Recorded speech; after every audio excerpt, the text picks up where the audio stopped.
Mentor Group has been a sponsor of FEI. I think it's actually closer to 15 years, and we actually helped launch this career management group. So it's an honor and a privilege to be back and present to you today and talk about, does your elevator speech get you to the top? The Mentor Group, our business is career mentoring. So it's not only our business, it's our passion. And we work with organizations to help accelerate the development of their people, so to prepare them for new roles or to transition them out of organizations into new roles. And we work with individuals to help you be more successful in your career. And obviously, the professional branding piece is key to helping you move on to a new career. So on your tables, there's a handout, and we're gonna, today I brought our top guns out. So I'm gonna talk to you a little bit. I'm gonna get Steve up here and get you involved in an exercise. And then I want you to meet Audra Davis. Audra, why don't you stand up? Audra is an executive coach and branding specialist on our staff. So Audra's gonna take you through some exercises. Today we wanna not only give you some information, but we wanna help you hone your elevator speech and give you an opportunity to practice it at your table a little bit. So on your table is this handout, and we're going to jump in and get started. So if you'll turn to page 2. The first thing I'm going to have you do is take a look. It says My Business Card. Go ahead and fill in what you would put on your business card at this juncture in that space, and then we'll come back and revisit this later. But take a few minutes to do that now. Okay. Everybody finished, and we have a pretty good start on that? Okay, so we'll come back to that a little later. So what is an elevator speech? Really your elevator speech is a short story that you tell about yourself so that people can get an idea of who you are, what you do, and what you're looking for in about 30 seconds. It's about what value you bring. The term elevator speech really started to evolve around the time of the internet boom. So there were so many companies looking for funding to start web-based businesses, and financial services companies were being bombarded with a lot of applications.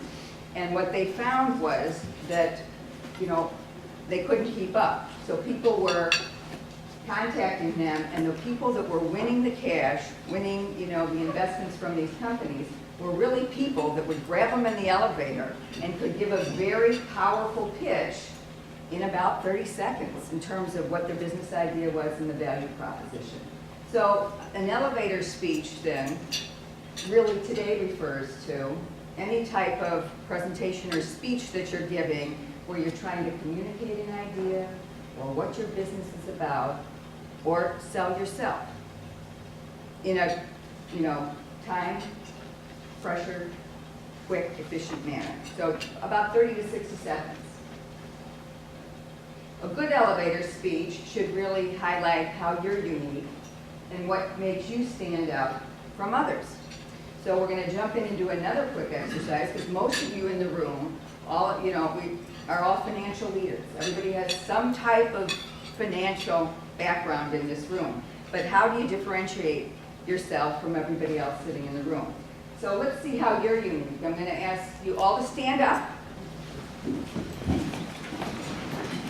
We're going to do an exercise. I'm going to have Steve come up here. Steve has recruited and interviewed thousands of candidates for financial positions. Okay, we got everyone standing here. First of all, maybe we give you extra standing up for the people who are not possibly pursuing a CFO position. Sit down.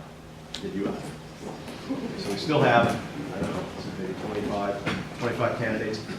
And over the years, two things that driven me crazy looking at resumes, LinkedIn, elevator speeches. Two things, my pet peeves. One, when I see something that's a personal attribute that everyone says it's become so trite. By the way, what do you think is the most common personal attribute that people say? What? You got it. Results oriented. Well, you knew it, but results oriented. Results oriented. Results oriented? No, I'm just here to stay off the streets and I have as much fun as humanly possible. I don't know about the rest of you. That's the first thing. The second thing that drives me crazy is when I see, again, resumes, your elevator speech, is that everyone says some things that apply to that particular profession. So there's nothing that stands out there. So I'm going to actually give you an example and shows what happens when you don't differentiate yourself versus what happens when you do.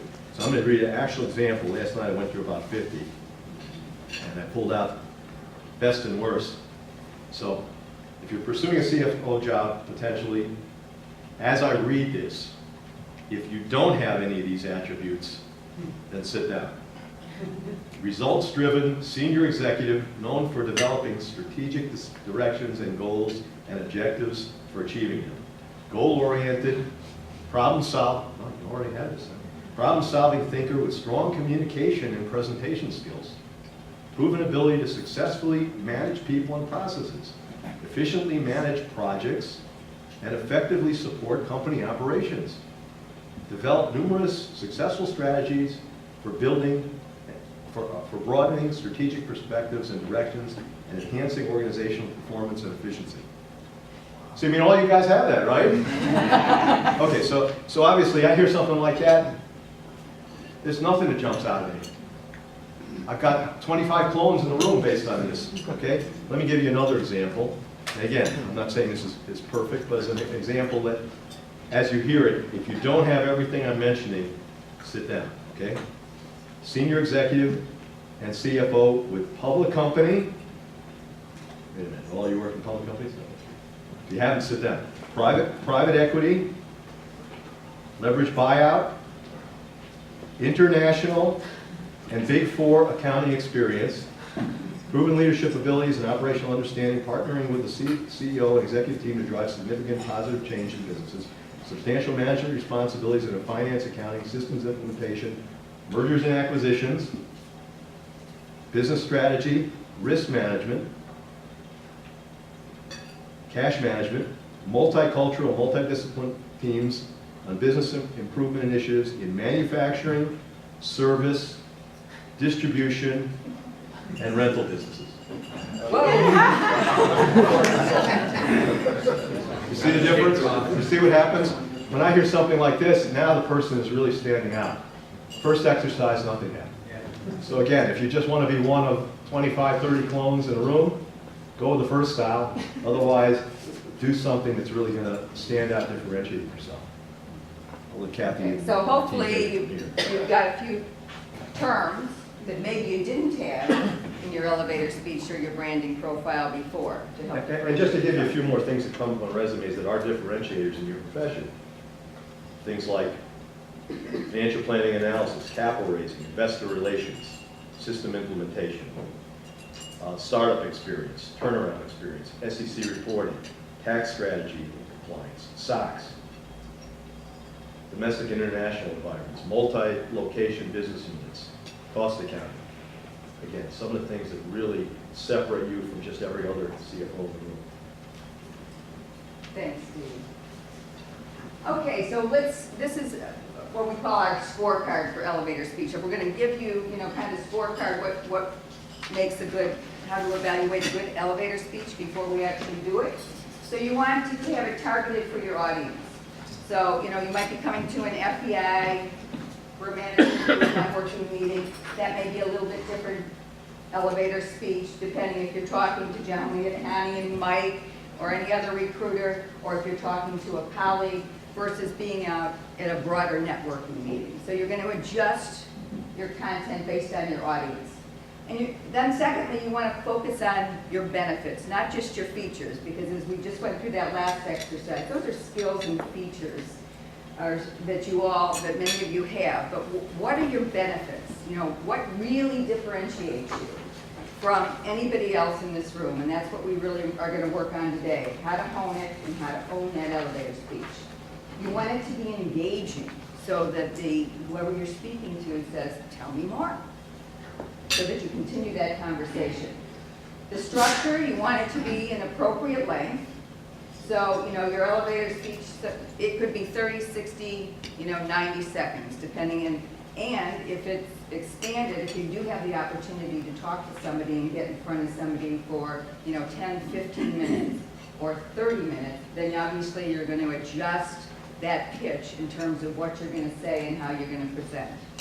You want to make sure you're using interesting vocabulary and powerful verbs, words that really start to paint a picture for people.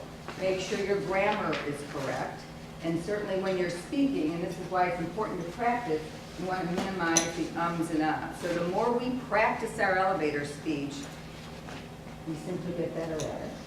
And I think for all of you that are, actively involved in networking groups here and with CFOLG and other groups you go to, when you have that opportunity, every time you're meeting with those groups, you've got to give your 60-second pitch. The more you do that, the more you listen from others and learn from and glean, gee, that was an interesting maybe tagline or way they position themselves. You'll start to hone it that way too.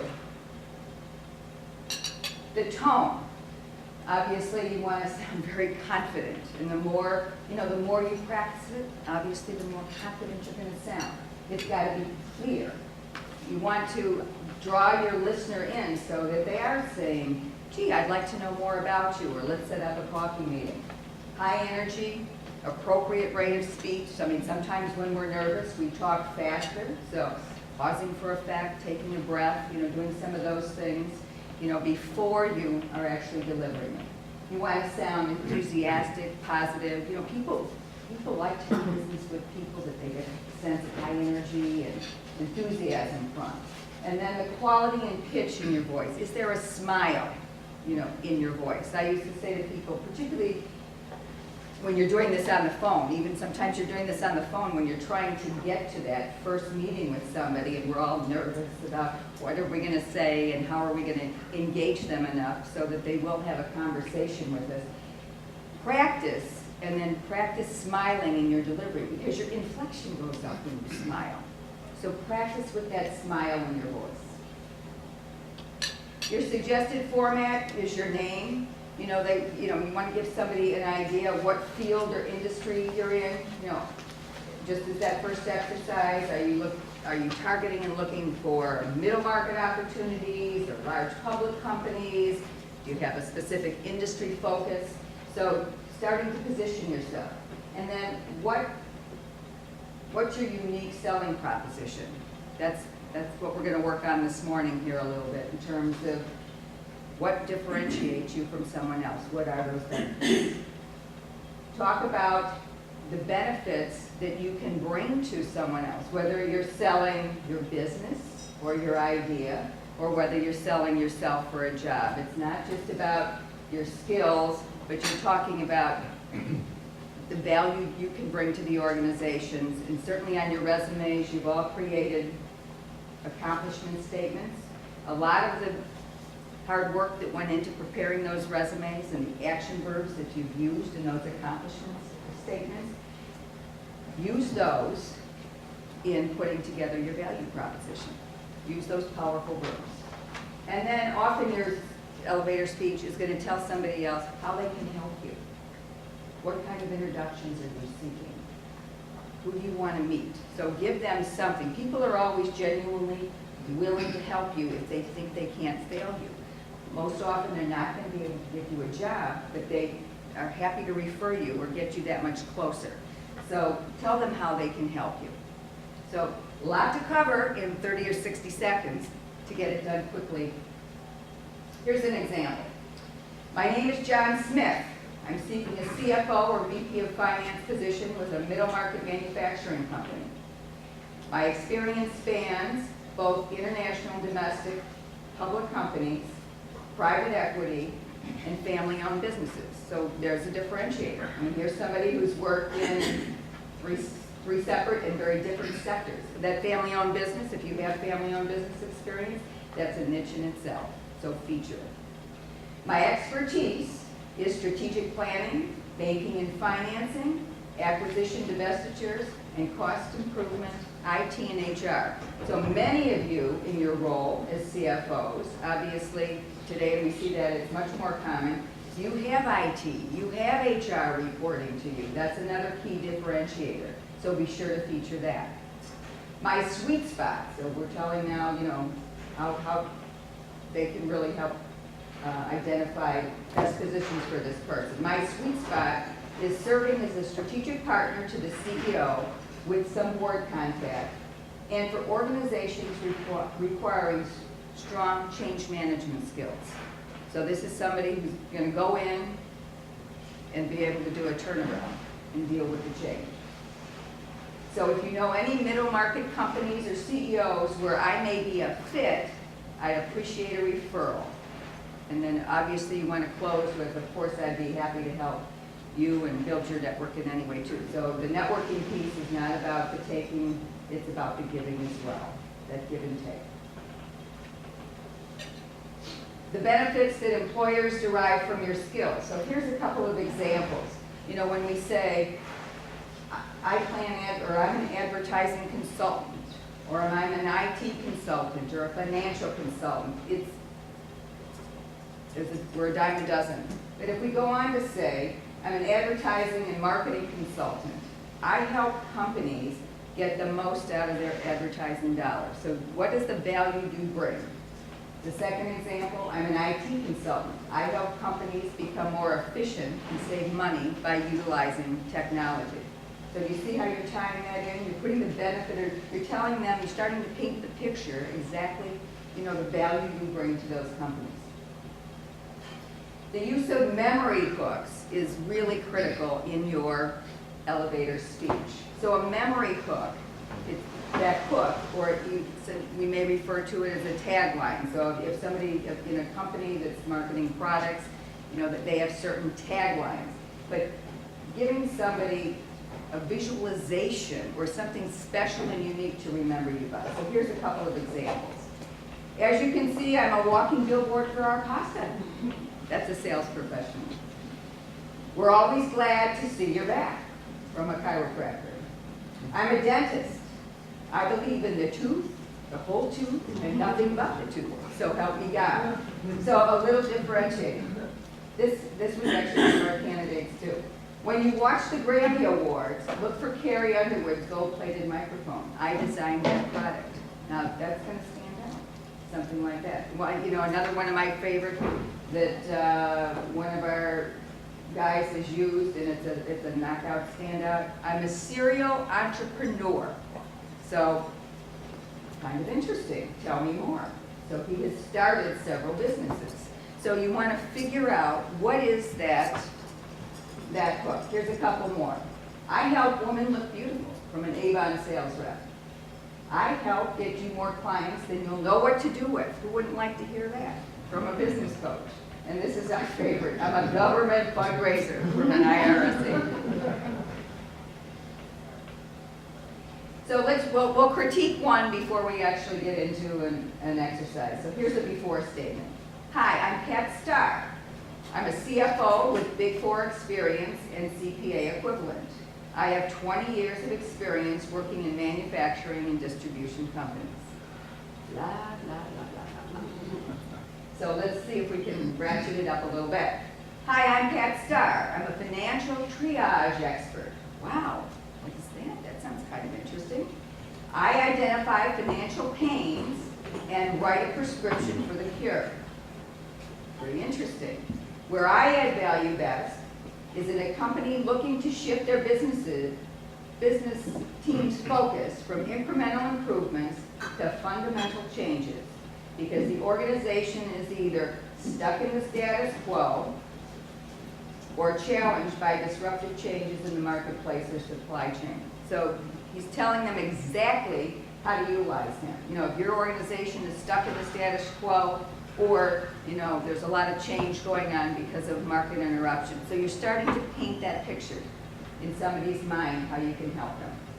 Okay? We're getting it? And then we wanted to talk to you just briefly about the impact of your communication. So it's not, your elevator speech is not only about that verbal message, and your branding is not only about that verbal message, because these are actual statistics. The impact of your communication, only 7% of what you actually say, the words you use. I mean, it's important to craft these and write and script all these out, but only 7% of how your communication is being perceived is based on the actual words. 36% is how it's said. The cadence in your voice, the energy and enthusiasm that you're transmitting when you say it, and 57%, almost 60% is visual. So, and we do that in other meetings, and I think we've done that here. But that whole, professional presence piece, because the first impression somebody's going to get of you is obviously the visual, and that's important too.